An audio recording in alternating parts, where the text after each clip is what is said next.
नमस्ते। तो जितने लोग तक ये वीडियो पहुँचे ना, कृपया पूरी देख लीजिएगा। नमस्ते, हमारा नाम है मुकुंद मिश्रा। हम मुंबई के ICST कॉलेज के इंजीनियरिंग के दूसरे साल में हैं। यहाँ पर पनवेल में एज ए पेइंग गेस्ट रहते हैं और मतलब ये हमारे ज़िंदगी का फर्स्ट वीडियो है। मतलब 19 बार रीटेक दे चुके हैं, ज़रा कॉन्फिडेंस ला रहे थे। वैसे हम यूपी से हैं। यूपी के जौनपुर ज़िले में हमारा गांव है और हमारे पिताजी मनोहर लाल मिश्रा हमारे गांव की पाठशाला के हेडमास्टर, मतलब गांव के सबसे पढ़े लिखे आदमी। अब हमारे पिताजी ना हमें भी खुद की तरह ऐसा पढ़ा लिखा नवाब बनाना चाहते थे, इसलिए यहाँ भेज दिए। अब बचपन में ना हम फैन देखकर बोले थे कि बड़े होकर हम मशीन बनाएंगे। अब साला छोटे बच्चे को थोड़ी पता होता है कि उसको सिर्फ मशीन बनाने के लिए MIT, EIT, BITSAT, JEE main, JEE advance ये सब देना पड़ता है। अब छोटा बच्चा था, गलती से बोल दिया। अब उसी गलती की सज़ा हम रोज़ ही काट रहे हैं। उसके बाद ना हमारे पिताजी हमको रोज़ सुबह कहते, उठ जाओ हमारे मैकेनिकल इंजीनियर, हमें गांव का कल बदलना है। पूरे गांव में ढिंडोरा पिटवा दिए थे कि हमारा बच्चा इस गांव का फर्स्ट इंजीनियर बनेगा। अब साला इस मोड़ पे पहुंच गए थे ना कि हम मना भी नहीं कर सकते थे कि पिताजी हमको इंजीनियरिंग नहीं करना। पिताजी की इज्जत चली जाती थी। हमको हमको क्रिकेट बहुत अच्छा लगता था, कहीं और ज़्यादा अच्छा ना लगने लगे इसलिए छोड़ दिए।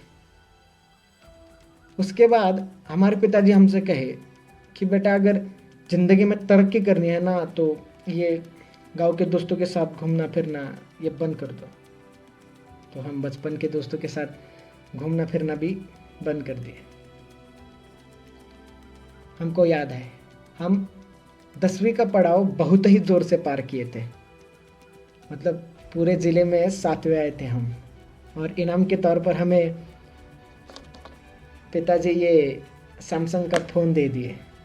हमसे कहे कि बेटा जब मैकेनिकल इंजीनियर बनोगे तब टच स्क्रीन वाला दिलाएंगे।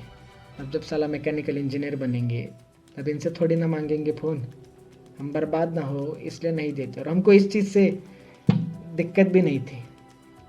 अब हमारे गांव की पाठशाला में एक ही कंप्यूटर है, उसमें हम पढ़ाई के बहाने FB अकाउंट बनाए थे जिसको हम इस्तेमाल ही नहीं किए। अब साला हमारे पिताजी का ना बहुत इच्छा था कि हम बम्बई के बड़े इंजीनियरिंग कॉलेज में पढ़े, तो हमको यहाँ फट से भेज दिए। तो हम भी खुद के ही खिलाफ यहाँ आ गए। माँ, बहन, खेत, हमारी पाठशाला, दोस्त जिनको अलविदा भी नहीं भूल सके, उन सबको छोड़ के यहाँ आ गए। वैसे ये बम्बई शहर ना बहुत खूबसूरत है, बहुत खूबसूरत है। मतलब ज़्यादा घूमे नहीं है लेकिन सुना बहुत है। और हम जैसे जो बाहर के लोग आते हैं ना उनको बम्बई और नवी मुंबई ये सेम ही चीज़ लगता है, लेकिन यहाँ के पता चलता है कि भैया ये दोनों दुनिया ही अलग है। अब जब हम एडमिशन्स के लिए आए थे ना कॉलेज, तो ऐसा ऊंची इमारतें, ऐसा बड़ा प्लेग्राउंड, ऐसा अंदर होटल, कैंटीन देख के ऐसा मतलब पागल हो गए थे। अब हमारे बैच में ना एक 80 स्टूडेंट्स हैं, हम अकेले ही यूपी से हैं। अब हमारे पिताजी हमको सब सिखाए, लेकिन साला दोस्त बनाना नहीं सिखाए और लोगों से बात करना नहीं सिखाए, तो हम अकेले ही थे। और यहाँ के बच्चे भी ना बहुत ही अलग, मतलब कैसे बताए, मतलब बहुत ही मॉडर्न और फैशनेबल है। मतलब ऐसा गॉगल पे, जैकेट पे, KTM पे ऐसा कॉलेज आते हैं। और मतलब कुछ लड़कियां हैं जो ऐसा स्कर्ट में, मतलब हमको इस चीज़ से दिक्कत नहीं है, बिल्कुल दिक्कत नहीं है, बस हम पहली बार देखे तो थोड़ा गड़बड़ा गए थे। और कुछ स्टूडेंट्स तो चड्डी पे कॉलेज आते हैं। साला 1 साल के सफ़र में हम कभी हमारे PG के बाहर भी चड्डी पे नहीं गए। और भैया अंग्रेजी तो इतना तेज़ बोलते हैं ना कि समझना छोड़िए, सुनने में भी बड़ी दिक्कत होती है। मतलब हम इनकी तरह कूल नहीं थे। हम ना सिगरेट पीते, ना दारू पीते, ना नशे करते, ना कोई गर्लफ्रेंड के चक्कर में थे। और हमारे कपड़े भैया, मतलब एक फॉर्मल शर्ट, एक फॉर्मल पैंट, हाथ में पापा की घड़ी या चश्मा और नीचे सैंडल, और इस्त्री भी हम खुद ही करते थे। और बाल अभी बढ़ाए बाल, वरना पूरा मिलिट्री कट रखे थे। वो बाजू वाला चिंटू है ना, हमको मतलब बाल देख के यही उम्र में अंकल बुलाता है।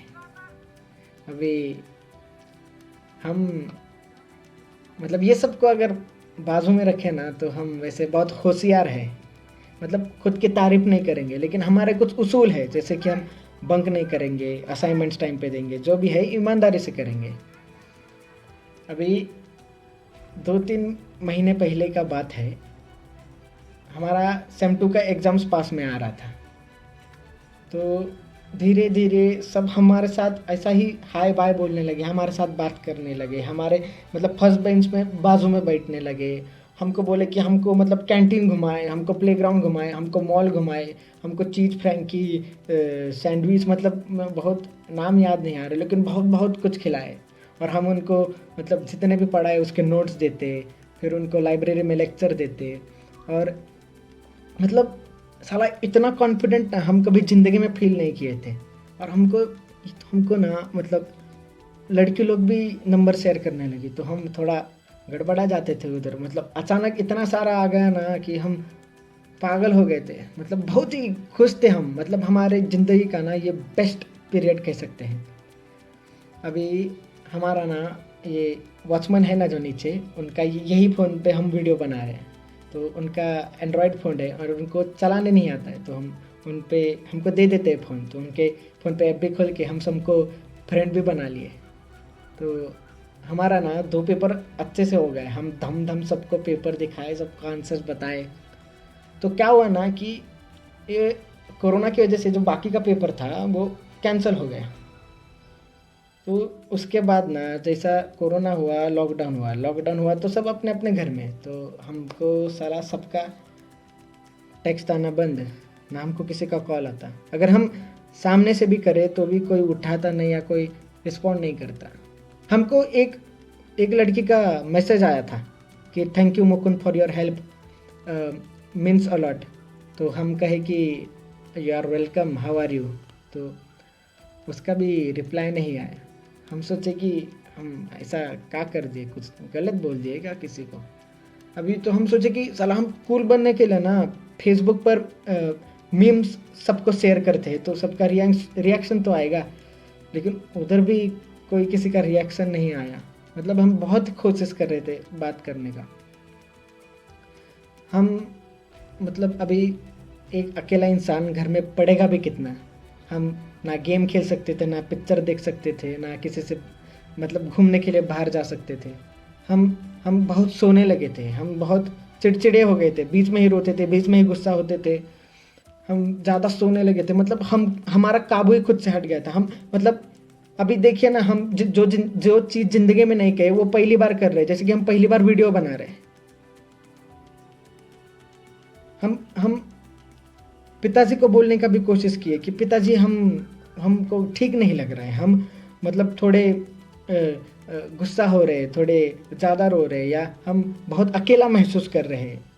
तो हमारे पिताजी हमसे कहे कि बेटा ये ज़िंदगी का मोड़ है, ये सबके साथ होता है, हमारे साथ हुआ, तुम्हारे दादाजी के साथ हुआ, ये आएगा और चला जाएगा। हमारे पिताजी समझने की कोशिश ही नहीं की कि हम क्या कहना चाह रहे थे। अब हम ना एंजाइटी और डिप्रेशन ये सब में विश्वास नहीं रखते थे, पर साला जब वो इंसान को होता है ना वो चीज़, तब ही समझ आता है कि भाई ऐसा मानसिक बीमारी करके भी कुछ तो होता है। अब हमारे गांव में ना मानसिक बीमारी का 2 ही मतलब है, एक तो भूत बाधा और दूसरी मतलब ये पागल हो गए। साला हम गुस्सा हमारे दादाजी से नहीं है, ना हम गुस्सा हमारे पिताजी से, हम गुस्सा इस समाज से, जो जब सर दुखता है तो हाथ में फट से डिस्प्रिन दे देता है, लेकिन साला जब दिमागी हालत ठीक ना हो तो मुंह ही फेर लेता है। अब साला परसों का ये बात है, हम उसी उम्मीद में फ़ोन लिए थे कि हम देखने की फेसबुक पे हमको गलती से किसी का मैसेज आया रहेगा। तो हम खोले तो देखे कि सबने स्टोरी शेयर किए थे, और उसमें लिखा था, तो क्या लिखा था, उसमें लिखा था कि if you feel lonely you talk to me, I better see you laughing instead of seeing in your grave, and suicide is not the option. अब हम क्या बोले बे, और कितना गिरोगे बे तुम लोग। गए 1 महीने से हम बात करने की कोशिश कर रहे हैं कि हमसे कोई बात करो, हमारा फोन उठाओ, हम तरस रहे थे कि हमारी सुनो मत, लेकिन हमसे बात तो करो, हमको तो जानो कि हमको क्या हो रहा है। साला एक फेमस इंसान अगर सुसाइड कर ले तो सबको इस चीज का फर्क पड़ता है, लेकिन आपको पता है क्या, साला हर 1 घंटे में एक स्टूडेंट भारत में आत्महत्या करता है, लेकिन तभी किसी को फर्क नहीं पड़ता क्योंकि वो फेमस थोड़ी ना है। ये फर्क छोड़िए, ये सोशल मीडिया को चलाने के लिए ये लोगों को कंटेंट मिल गया, और ये जो कंटेंट है ना, ये इंसान की जिंदगी से भी बहुत ही प्यारा है।